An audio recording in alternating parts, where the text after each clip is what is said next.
Hello అండి. Welcome to మావి చిగురు స్టోరీస్. ఈరోజు కథ అమ్మమ్మ. ఈ కథ మొదలుపెట్టే ముందు ఈ ఛానల్ని కొత్తగా చూసేవారు, ఇంతవరకు సబ్స్క్రైబ్ చేయనివారు తప్పకుండా సబ్స్క్రైబ్ చేసి సపోర్ట్ చేయండి. ఈ కథ పూర్తిగా చూసి మీకు ఎలా అనిపించింది కామెంట్ చేయండి. ఇక కథ మొదలు పెడదాం. శ్రీనివాసరావు మాణిక్యమ్మ వైభవంగా కొడుకు పెళ్లి జరిపించారు. తమకి అన్ని విధాలా తగిన కోడలే దొరికింది. ఆడపిల్లవారు కూడా అనుకున్నట్లు అన్ని ఏర్పాట్లు చేసి 2 వర్గాల బంధువుల్ని ఆనందింపపరిచారు.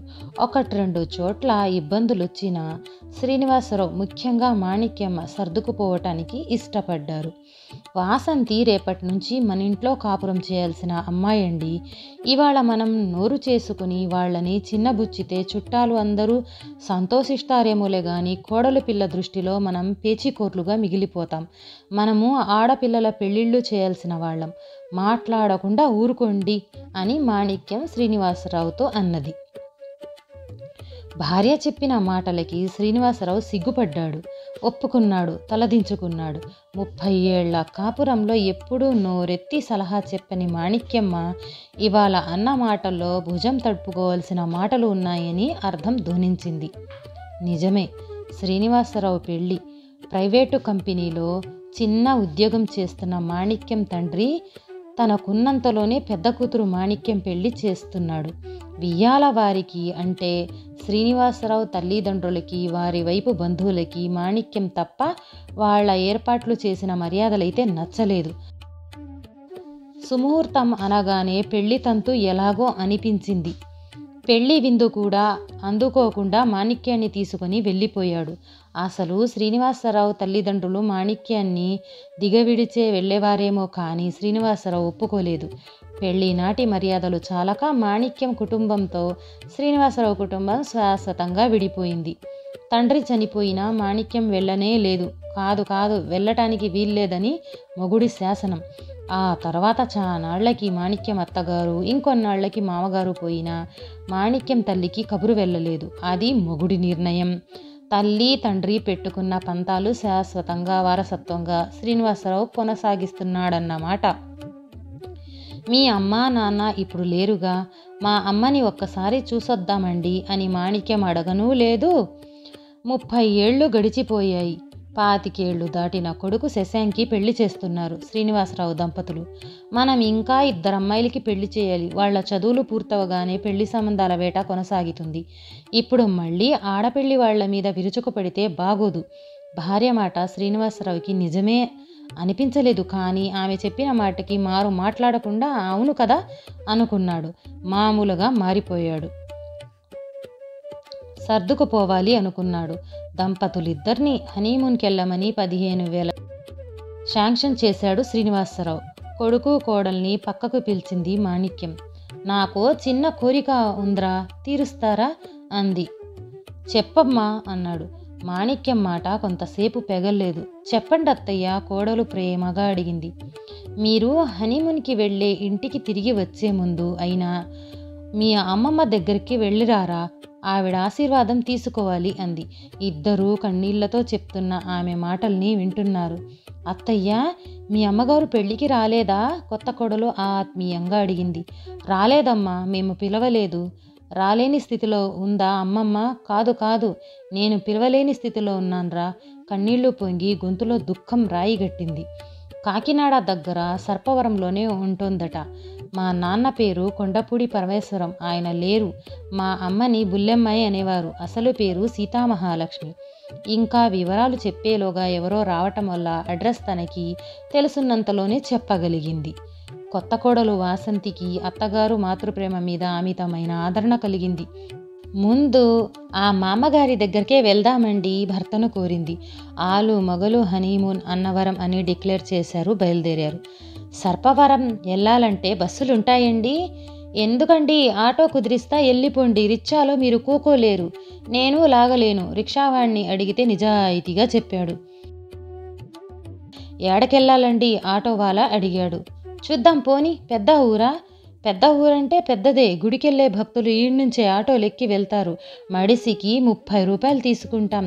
గుడికాడ నుంచి ఊళ్ళోకి వెళ్ళాలంటే రేటు మారుద్ది అన్నాడు ఆటోవాలా. సరే గుడి దగ్గరికి పోని. ఆలస్యం చేయకుండా ఎక్కేశారు శశాంకన్ను వాసంతి. ఇన్నాళ్లుగా అమ్మమ్మ మాట ఎప్పుడు వినలేదు శశాంక్. ఆవిడ పేరు సీతామహాలక్ష్మి. ఏదో ముద్దు పేరుతో పిలిచేవారట. ఆ పేరు ఏంటి గుర్తు రావట్లా. సర్లే వెళ్లేలోగా గుర్తొస్తుంది అనుకున్నాడు. అయినా ముసలావిడికి ముద్దు పేరేంటో సీతామహాలక్ష్మి పేరు గుర్తుంది కదా అనుకున్నారు. సర్పవరం గుడి ముందు ఆటో ఆగింది. దైవ దర్శనం చేసుకున్నారు. సీతామహాలక్ష్మి గారింటికి వెళ్ళాలి. గుడి బయటకొచ్చి ఒక భక్తుణ్ణి అడిగారు. ఒక రిక్షావాణ్ణి అడిగారు. అతను తెలీదన్నాడు. చాలా మందిని అడిగారు. ఎవరు సీతామహాలక్ష్మి గారు ఎవరో తెలీదన్నారు. ఆఖరికి ఒక వ్యక్తి బుల్లమ్మ గారి వీధికెళ్ళండి, ఆడ పోస్టాఫీస్ ఉంటుంది, వాళ్ళని అడిగితే చెప్తారు అన్నాడు. ఏవండి నేను వెళ్లాల్సింది బుల్లమ్మ గారింటికేనండి అని అరచినట్టు అన్నాడు శశాంక్. మరా ముక్క ముందే చెప్పొచ్చుగా. రిక్షా వాళ్ళంతా ముక్త కంఠంతో అరిచినట్లన్నారు. అందరూ నేను తీసుకువెళ్తానని పోటీ పడ్డారు. ఎంతివ్వాలి అంది గడుసుగా వాసంతి. డబ్బులొద్దమ్మా. ఎక్కండి, బుల్లమ్మ గారింటికి వెళ్ళాలంటే భుజాల మీద ఎక్కించుకొని తీసుకుపోతాం. ఆ మా తల్లి మా ఊరి దేవత, మా అందరి అన్నం పెట్టిన మహాదేవత. కొయ్యబారిపోయి రిక్షా ఎక్కారు దంపతులిద్దరు. ఆ అమ్మగారింటికి ఏ పని మీద వెళ్తున్నారండి? మాటలు కలిపాడు రిక్షావాలా.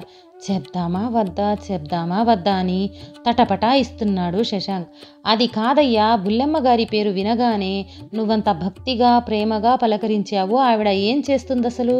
వాసంతి అన్న మాటలకి రిక్షా డ్రైవర్ బ్రేక్ వేసి దిగి, ఆ అమ్మ మా ఊరి దేవత. ఇక్కడ నాలాంటోళ్లకు ఇంత అన్నం తింటున్నారంటే ఆ అమ్మ అసలవేనమ్మా. ఒక్కగానొక్క కూతురు మాణిక్యమ్మ అనే ఆవిడుండేదట. పెళ్లి చేసుకుని మళ్ళీ ఈ అమ్మ వైపు కన్నెత్తి చూడలేదు. యాడుందో తెలీదు. ఈ అమ్మ మొగుడు పోయాక ఆయన ఆస్తి ఏం చేయాలో తెలియక ఊళ్ళో నలుగురు పెద్దల్ని పోగేసి వాళ్ళని అడిగి పెద్దవాళ్ళెవరో ఎంచుకుంది. పిల్లలు లేనమ్మలా ఉన్నదంతా పేదోళ్ళకి ఇచ్చేసింది. ఈడ్నుంచి కాకినాడేంటి మా జిల్లా అంతా ఆవిడకి దండమెట్టి వెళ్తారు. డొక్కా సీతమ్మ గారి బుల్లిసెల్లాయి అనుకోండి బుల్లమ్మ గారు అని మళ్ళీ రిక్షా ఎక్కాడతను. డొక్కా సీతమ్మ గారెవరండి రహస్యంగా అంది వాసంతి. సైలెంట్గా పెదవి విరుస్తూ తెలీదన్నట్టుగా తల ఆడించాడు శశాంక్. రిక్షా బుల్లమ్మ గారింటి ముందు ఆగింది. తాటాకులతో నేసిన పాకలో 60 ఏళ్ళు దాటిన బుల్లమ్మాయి చాలా ఆరోగ్యంగా ఆనందంగా ఉంది. అమ్మమ్మ అని కాదు గాని చూడగానే దండం పెట్టాలనిపించింది. ఎవరు బాబు మీరు? నా పేరు శశాంక్. ఈమె వాసంతి. కొత్తగా పెళ్ళైనట్టుంది. ఎక్కడుంటారు? హైదరాబాదు. గుడికొచ్చారా? మా దేవుడికి మొక్కుకుంటే బంగారం లాంటి పిల్లలు పుడతారు. గుడికి ఇంకా వెళ్ళలేదు. ముందు నీ ఆశీర్వాదం తీసుకుందామని వచ్చామమ్మమ్మ అన్నాడు. ఈ పిలుపు కొత్తగా ఉంది. మా ఊళ్ళో అందరూ బామ్మగారనో బుల్లెమ్మగారనో అంటారులే గాని అమ్మమ్మ అనరు నవ్వుతూ అంది. దండం పెట్టారు ఇద్దరు. మనస్ఫూర్తిగా ఆశీర్వదించింది. అరుగు మీద కూర్చోపెట్టుకుంది. నేను మాణిక్యమ్మ కొడుకుని. ఆవిడ ముఖం ఆశ్చర్యంగా మారింది. నేను మీ మనవణ్ణి పరిశీలనగా చూస్తుంది. మా పెళ్ళవగానే అమ్మ నీకు దండం పెట్టి రమ్మంటే వచ్చాను. ఆవిడ కళ్ళల్లో నీళ్లు తిరిగాయి. కళ్ళు తుడుచుకుంటూ, ఒరే నా కళ్ళల్లో నీళ్ళొచ్చి చాలా ఏళ్ళయిందిరా. కన్నీళ్లు తుడవటమే తప్ప కళ్ళ నీళ్లు పెట్టుకోకూడదు అనుకున్నాను. మిమ్మల్ని చూస్తే పాత బుల్లెమైపోతున్నాను. త్వరగా వెళ్ళిపోండ్రా. మీరు ఉంటే నాలో స్వార్థం, నా అన్న వాళ్ళన్న మమకారం పెరిగిపోతుంది.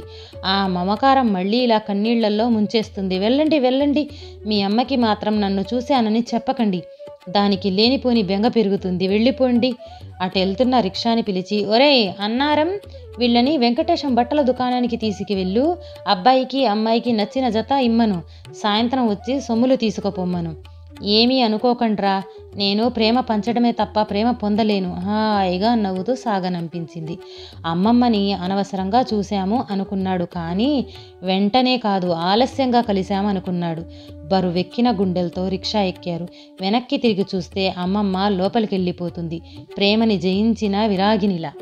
ఈ కథ నచ్చితే లైక్, షేర్ చేసి తప్పకుండా సబ్స్క్రైబ్ చేయండి.